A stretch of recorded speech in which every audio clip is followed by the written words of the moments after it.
Okay, so we're going to talk about chapter 11. You can get paper, pen out, get your lecture slides out, whatever you're thinking of. We're going to talk about prejudice, stereotyping, and discrimination.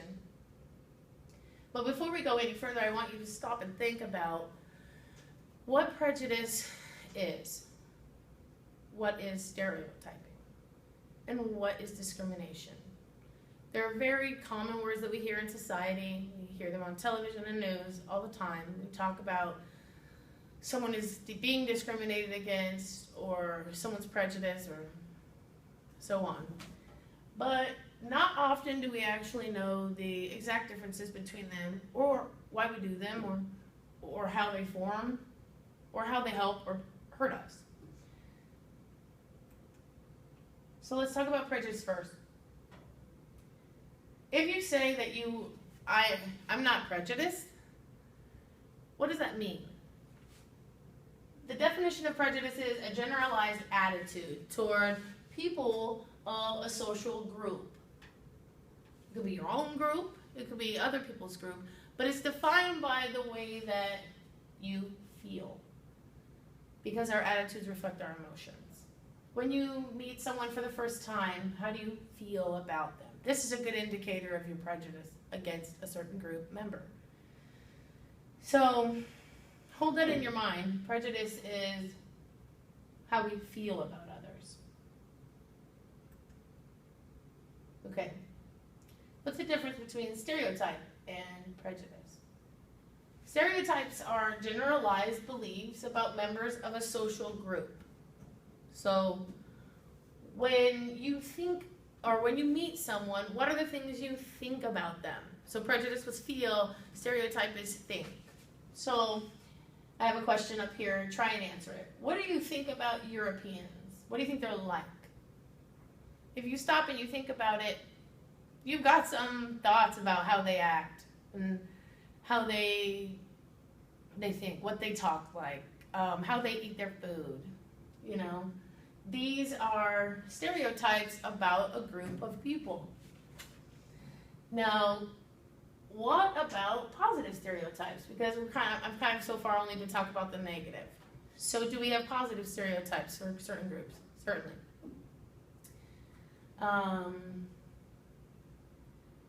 Brunettes are smarter than blondes. You know, you've heard that one before. Now it's negative towards blonde, but it's positive towards the brunettes. So, can you possibly have a stereotype for a certain group of people and a prejudice towards them? And that's true if you stop and think about it, because we've defined the difference, which is that prejudice is feeling, stereotype is thinking. So a common stereotype that we hear in movies and in our society is that Asians are good at math. So what if you are a person who has a negative prejudice towards Asians? Is it possible that you still may have this positive stereotypes for their intelligence? And the answer is yes, that's completely possible.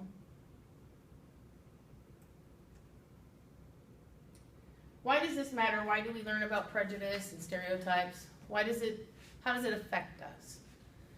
Because if our goal is that we want to become more well-rounded, further head towards growth and enlightenment in ourselves, we need to know about how we treat others. It's fundamentally the most important thing that we can do, is how we treat other people. So how do you find out about your prejudice, about your stereotypes? Well, first of all, you need to be aware of them. There's two different types of bias. One is explicit, the other is implicit. If you are aware that you have a bias toward a certain social group, you can answer this question. I know I feel this way about so-and-so. I'm aware consciously that I feel this way about this group of people or the individuals in this group. Implicit biases, we're not consciously aware of them, which means that we hold opinions and feelings about certain groups and members of those groups, but we are not aware that we draw from those biases. So that when we interact with them, they're being portrayed in our thoughts and how we speak and we behave towards them, but we're not aware that we're doing that because of the way that we think and feel towards them. So if our goal is to figure out what our prejudice and what our stereotypes are, and we don't know what our implicit biases are, how will we ever figure that out? So Harvard came up with a way to test for our implicit biases. So whenever we are forced to make quick decisions, we draw from the basics, which are, what are our biases? What are we thinking? What are we feeling? So they designed certain tests to where that you can find out if you have, you know, what your implicit biases are by making associations between terms and photos and pictures of different things. And I'd urge you to go and do a couple of these tests. You can choose which ones you want to do, and maybe give some thought to if you have implicit biases. Okay, so we did prejudice, which was feeling, stereotype, which was thinking, and what's the difference in discrimination? How are we defining the three? Discrimination is behaviors directed toward people on the basis of their social or their group membership. So, is it possible to have a prejudice toward a certain group and then you don't act upon that? Yeah, that's completely possible. Now, is it negative to have, or is it bad to have negative prejudice? Sure. But if you're not directly doing any behaviors toward them, then you're not discriminating against them. That's the defining term. So one thing I want you to remember is don't forget that people can be grouped by commonalities. We can group up or outgroup on any measure that you could possibly imagine. Hair color, race, gender, size, weight, height, anything you can think of. So discrimination sometimes is, well, we're going to talk about this institutional discrimination. Discrimination is, by its definition, terrible whenever it happens to people. Okay, but what happens is because we're human and we define the laws and governing bodies of our society, we're going to have institutional discrimination. What this is when within our legal systems and our governing bodies, basically we've set up for people to be discriminated against. Some examples of this are neighborhoods where certain folks can't live, they're banned from living in them.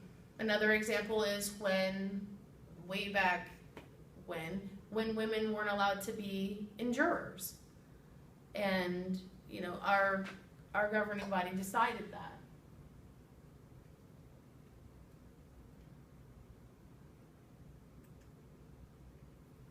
So what's the cost of prejudice, stereotype, and discrimination? If you think about it, what does it mean to us? Or what's the cost of it, and how does that affect us? So people who are bearers of negative prejudice often experience large material consequences and psychological consequences. We're going to talk about both of them.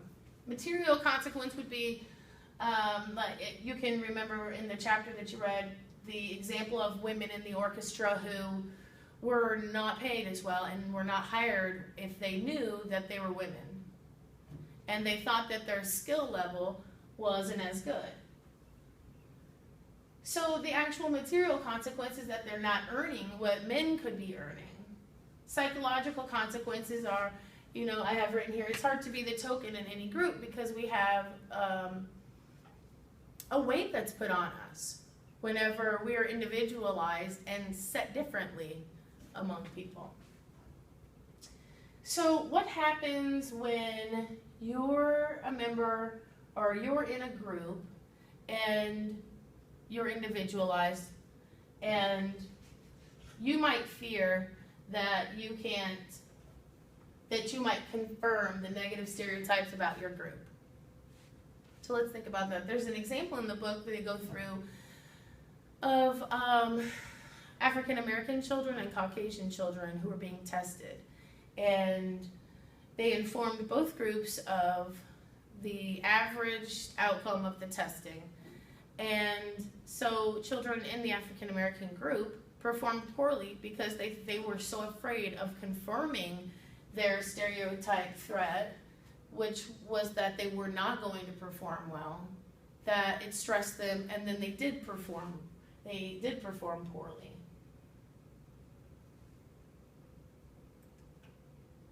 Okay.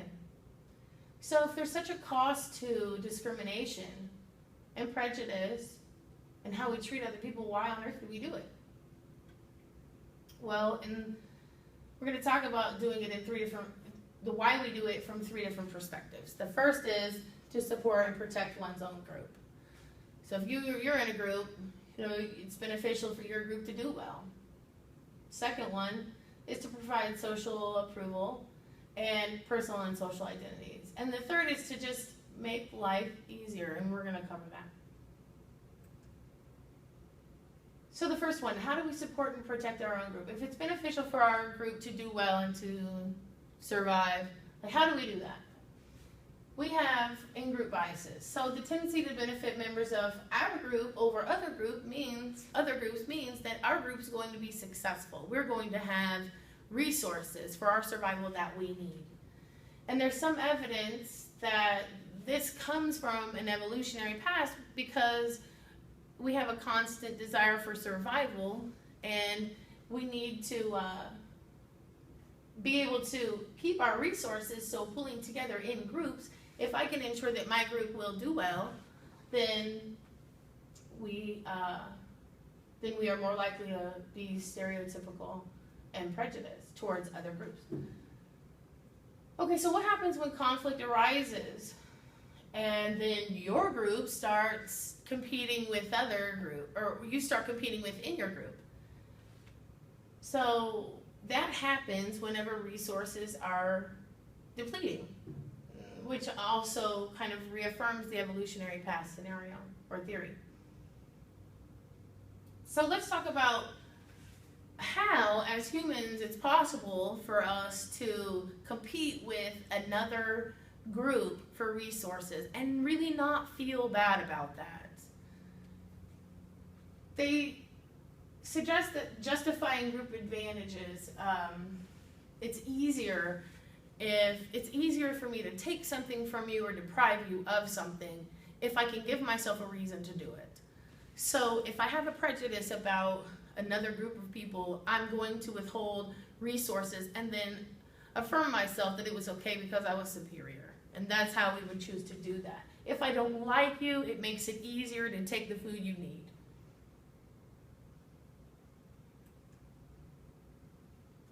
Another reason we stereotype is because it feels really good to like ourselves. And so when we can identify in a social group with their behaviors and attitudes of our own, and we like them and we like what they say about us, we're more likely to do it. Now, you can see here I wrote self-image plus social identity equals feelings of ourselves. That's a typo. But it equals how we feel about ourselves. So what we tend to do is link up in those groups that support the feelings that we desire to have. And then, of course, undesirables on other groups. Scapegoating is something they talk about in the book.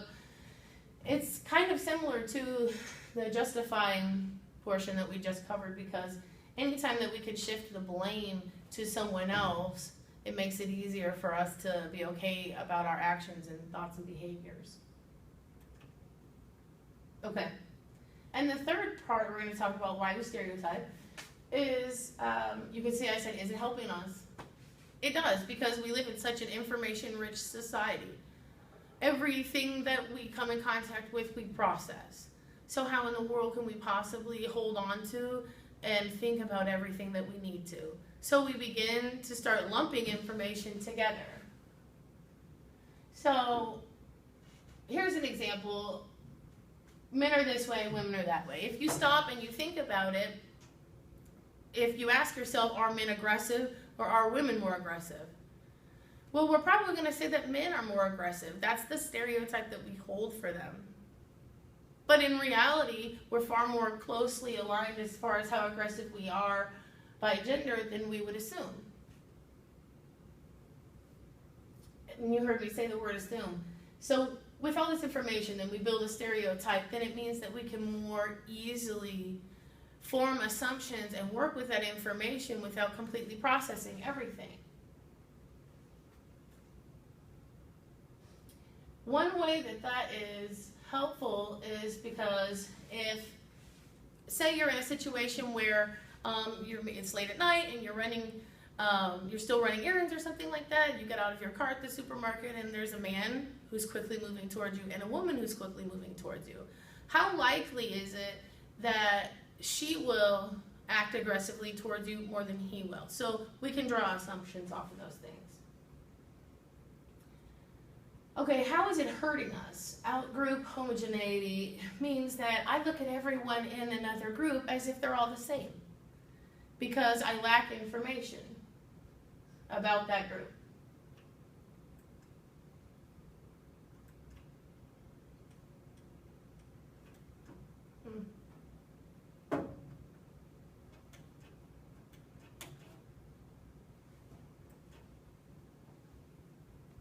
So the last thing that we're going to talk about is why all this information is relevant. Because as we've discussed, everything involves our interactions with other people. So it's relevant because our goal is to treat people with equality. So how do we reduce negative prejudice and negative stereotypes and discrimination? And only use the portions of those things that do benefit us. So how can we possibly reduce them? We're going to talk about three different major ways that are discussed within social psychology. First is the ignorance hypothesis. You know, we talked about out-group homogeneity, which means every one of them, they're all the same. But what the ignorance hypothesis is suggesting that if we knew more about other people, we would be less able to discriminate or to form stereotypes against them. And the more that we know about other people, then we can start to form how they think or begin to think like them, putting ourselves in their shoes. We're less likely, by far, to know someone and then still have negative attitudes about them because we're more familiar with them and we've cared to try to find out. Another way to reduce it is figure out who you are. It's important to know how you act and what you're doing and be consciously aware of that. If you're someone who has anxiety, you're far more likely to be someone who's functioning with many stereotypes. If you know that about yourself, then being able to actively reduce your level of anxiety or being certain that the stereotypes that you're using are only benefiting you and not being negative towards others. Also, if you are aware that you may have some kind of striving for social dominance, if you're aware that you constantly compare your in-groups to others in a dominant way, you're far more likely to hold prejudice and then end up discriminating against them. So knowing yourself allows you to reduce the negativity. And lastly, if we begin to accept egalitarian values, meaning that we see everyone else as equals and having the same rights as us. Whenever we have the natural feeling that other people have the same equality that we do, it's far less likely for us to act upon them in negative ways. And when we do, we're going to have guilt about it. So guilt's a good indicator or identifier to us to override what prejudice we may have so that over time we begin to diminish them and our attitudes are only positive towards others. So kind of wrapping up about what we've talked about, now you know the definitions and how to be able to define them, how to think about the ways in which they're positive towards our existence and survival and the ways in which they're negative in our interactions with others. So give that a thought and think about how that affects you on a day-to-day basis and maybe what areas you may want to change.